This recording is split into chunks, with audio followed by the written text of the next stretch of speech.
Hello everybody and welcome back to the channel. It's your boy Rox.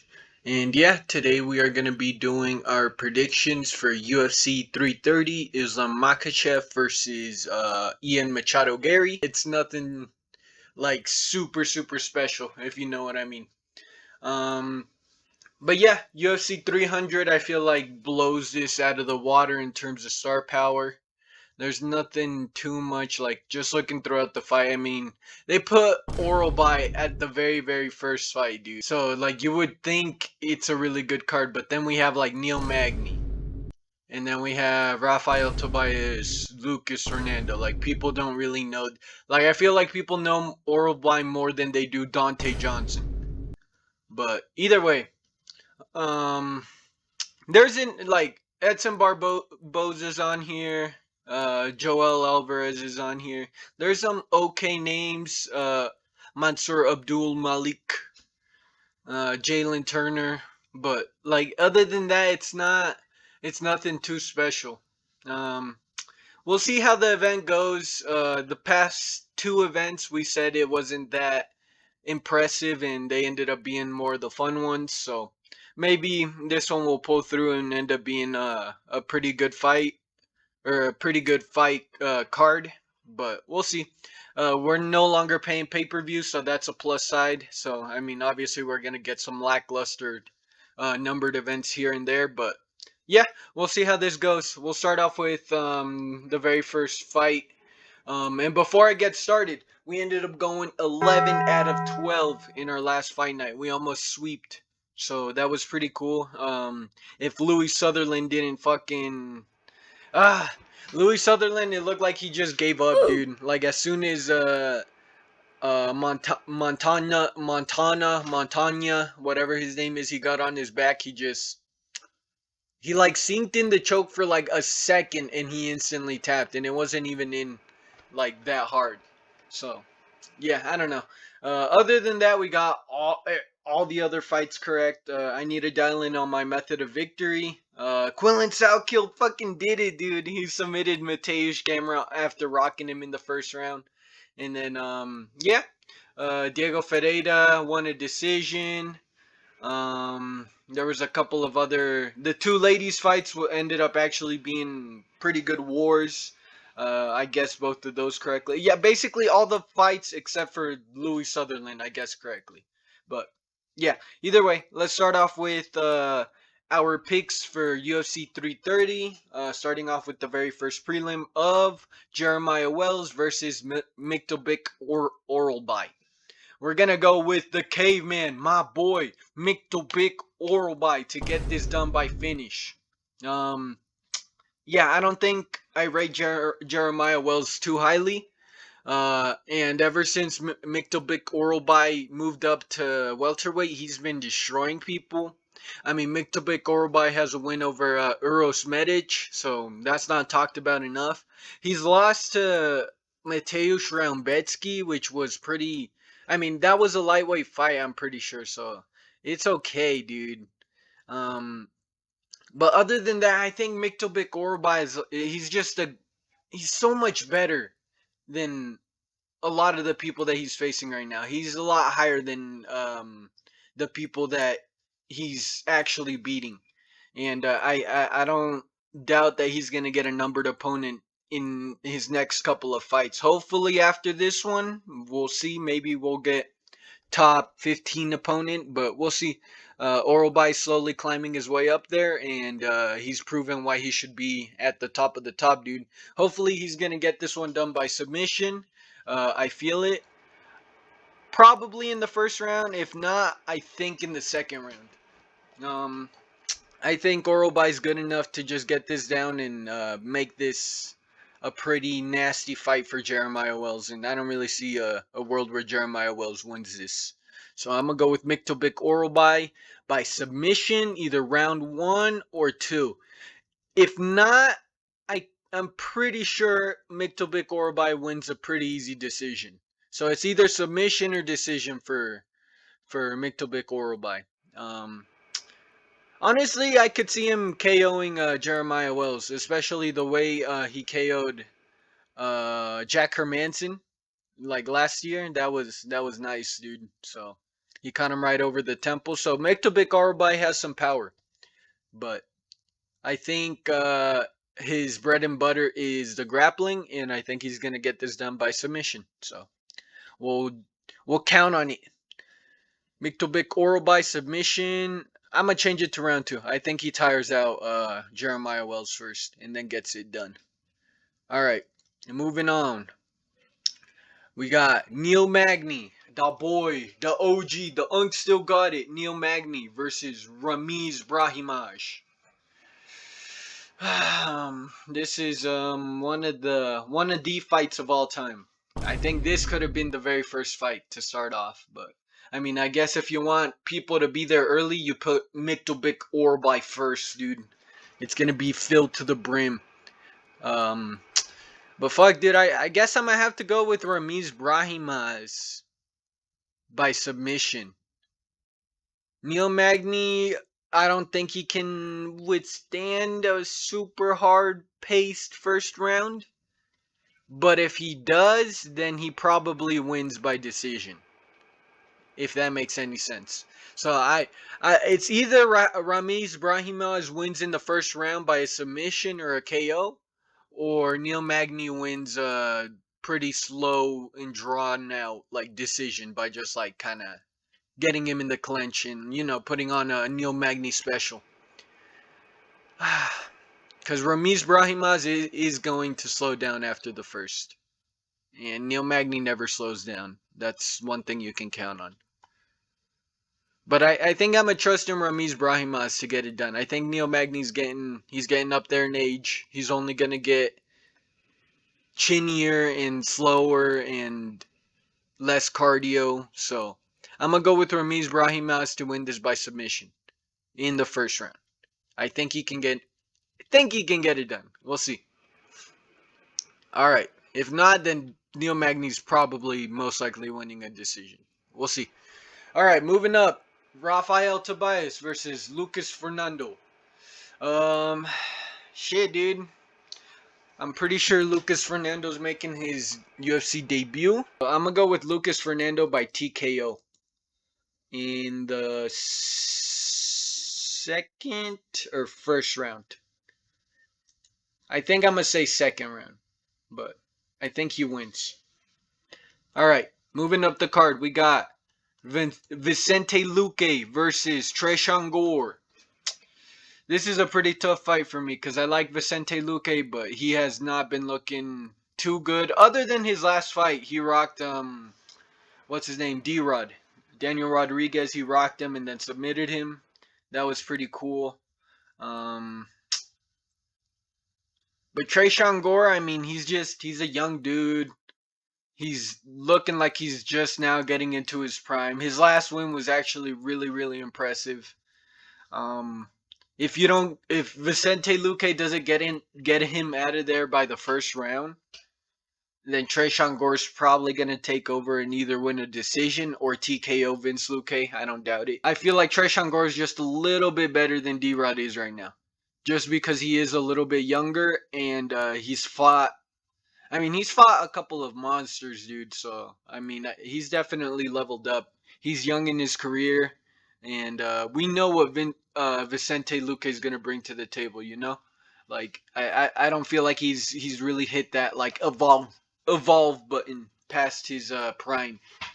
So I'm expecting a normal like old man Vicente Luque, like one that's kind of chinny versus Treshawn Gore. And ultimately, I feel like Treshawn Gore, if he gets out of the first round, he's gonna be beating on Vicente Luque.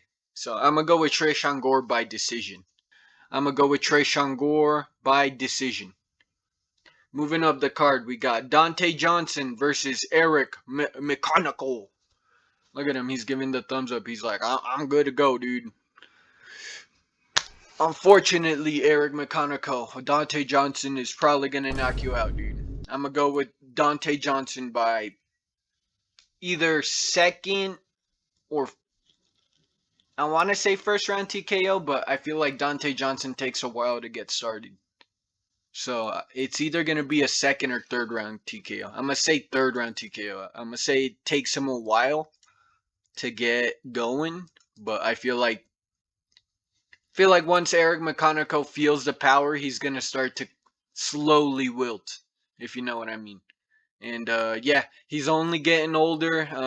Dante Johnson is low key getting better with every fight. And yeah, I trust in him to land some pretty good power shots and even be able to take down Eric McConaughey at will. So we'll see.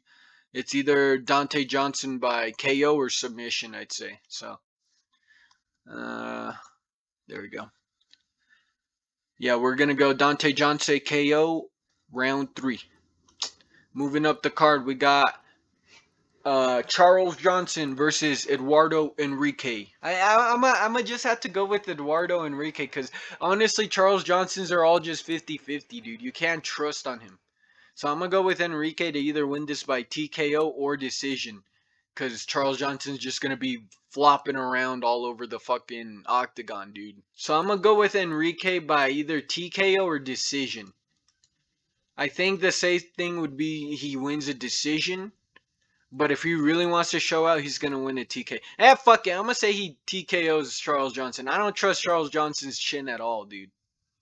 I'm gonna say second round TKO. I'm gonna say first round he's gonna be really flopping around and everyone's gonna realize, okay, this is another Charles Johnson loss. And then Charles Johnson's gonna he's gonna have one good moment and then instantly gonna get clipped and go down again. So yeah, I'm gonna go with Enrique. Eduardo Enrique, second or third round TKO, maybe even a decision. So we'll see. Moving up the card, we got Chidi Njokuani versus Joel Alvarez. I'm gonna go with Joel Alvarez by submission. I think he's gonna try and prove a point this fight, and I think he's either gonna TKO or submit Chidi Njokuani. Chidi's not too good. He's a pretty good stand-up fighter, but other than that, he doesn't have much grappling at all. We kind of saw that with Walter Walker. Um, yeah, his fighting IQ is there. It's existent, I guess. But I think Joel Alvarez definitely is a little bit better than Chidi Njokuani. He's like a step above. So I think he'll be able to get this done either by submission or TKO in the second or third round. But I think submission's definitely more live. That's the more open way to victory for Joel Alvarez, I think. So I'm gonna go with Joel Alvarez by submission round 2. Maybe even round 1, dude. We'll see. But I feel like Joel Alvarez just overall he's gonna win. He's gonna either win a decision, submission, or a TKO.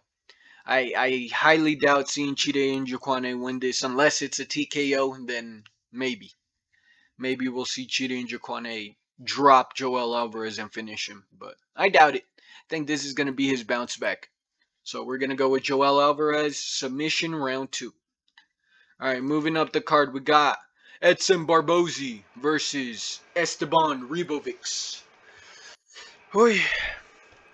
It hurts me to say this, dude, but I'm not choosing Edson Barboza. I love Edson Barboza. He's had a lot of wars, dude. He's had some good performances, but he's on a 3-fight losing streak, dude. And Esteban Ribovics is gonna go out there to try and prove something, and I definitely think he's gonna tire Edson Barboza out, and Edson Barboza is gonna realize by the second round he's like, "Oh fuck, dude, why did I take this fight?" Because Esteban Ribovics isn't gonna slow down, and I'm guessing a TKO for either round 2 or round 3. So I think the pressure is definitely gonna be there, and I think Esteban Ribovics with his hands and the power that he has in his hands is gonna be able to get Edson Barboza out. So unfortunately, I'm picking up against Edson Barboza. It would be nice if he wins, dude. I think I would be really happy, but ultimately, I'm trusting Ribovics to get this done by TKO. This is like a 70% chance that this happens versus like a 30% chance that Edson somehow gets a fluke knockout or somehow wins a split decision. But we'll see. Moving up the card, we got Mansoor Abdul Malik versus Dustin Stoltzfus. I think Mansour Abdul Malik is going to learn from his mistakes. He's going to take his time. And he's going to get the submission probably in the first round. So I'm going to go with submission, round 1 for Mansour Abdul Malik. Mam. Alrighty, moving up. We got my boy Jalen Turner versus Caue Fernandez. Yeah, I'm gonna go with Jalen Turner, second round TKO over Caue Fernandez. Caue Fernandez is a tough out. He's on a win streak, and he's definitely gonna be on. He's gonna be having a chip on his shoulder because he's gonna want to prove that he's on this level compared to everyone else. But I definitely think Jalen Turner still got it. He retired and then unretired, and then came back and murdered Barbozi. So we'll see what else he has. I think Jalen Turner's got it. He's faced the best and the best of the division, and I think he's gonna be able to get this done against Caue Fernandez. So I'm gonna go with him by TKO round 2. Moving on to the co-main event of the evening. This is a championship. This is a championship. We've been waiting all night for this. I'm gonna go with Mackenzie Dern by I don't know, late round TKO or decision. I think she probably gets a decision. Look, man. Zhang Weili should be the champ of this division, you know?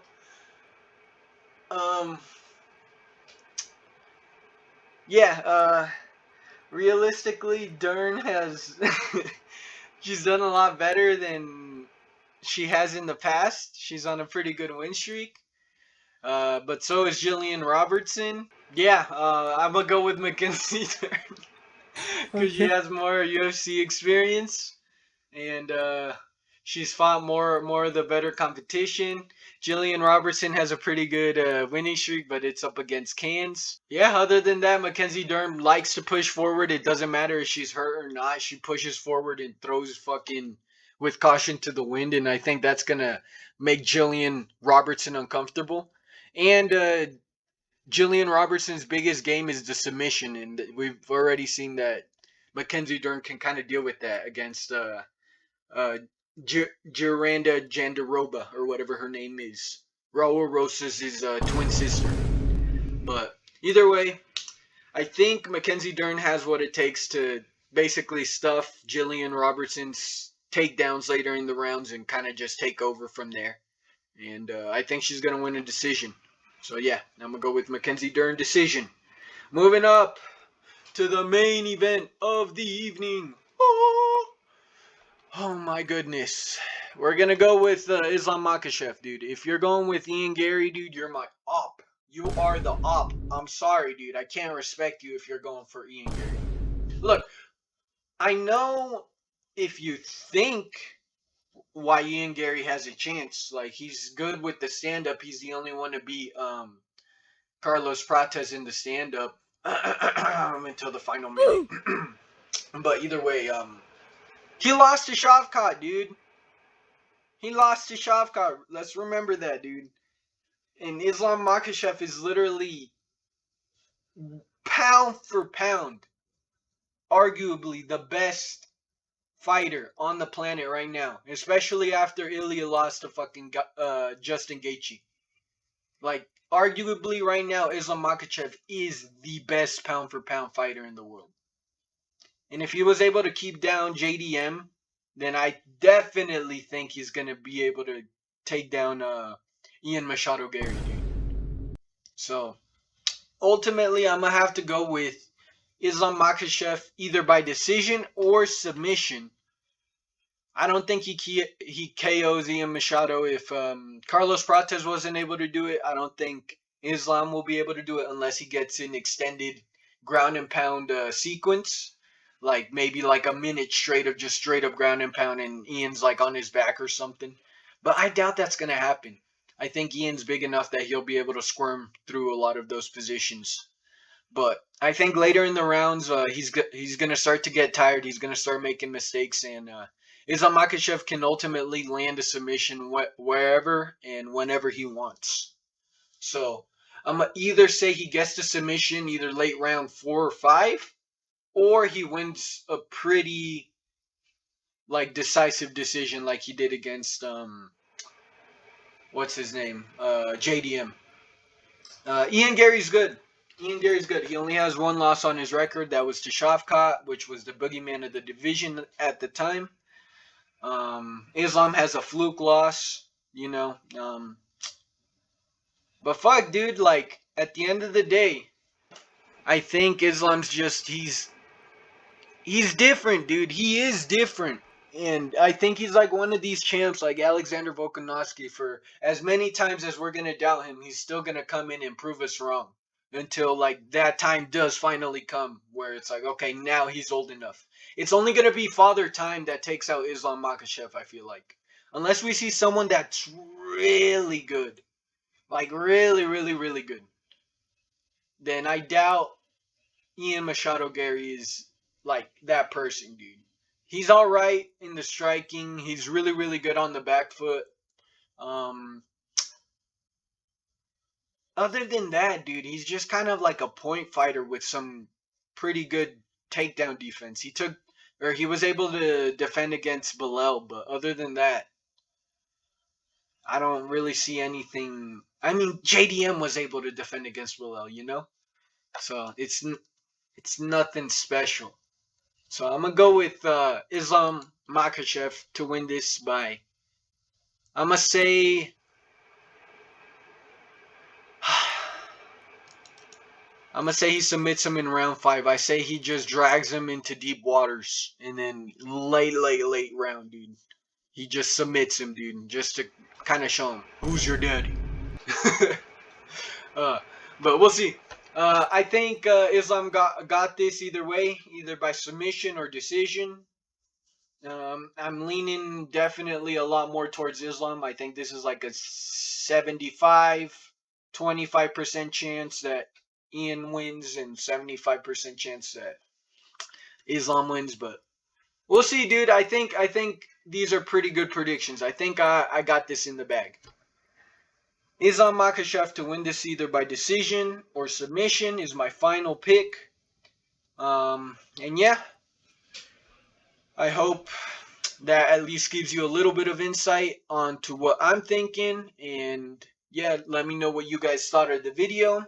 Who you guys think is going to win in this Saturday's fight. Do you think Islam is going to submit Gary? Do you even think he's going to KO him, dude? Or do you think Ian Machado is going to win a little pitter-pat decision? You think Ian Machado is going to submit Gary, dude? I don't know. What do you guys think? Let me know. Either way, I hope you all enjoyed the video, and I'll catch you guys on the next one. And yeah, see you guys later.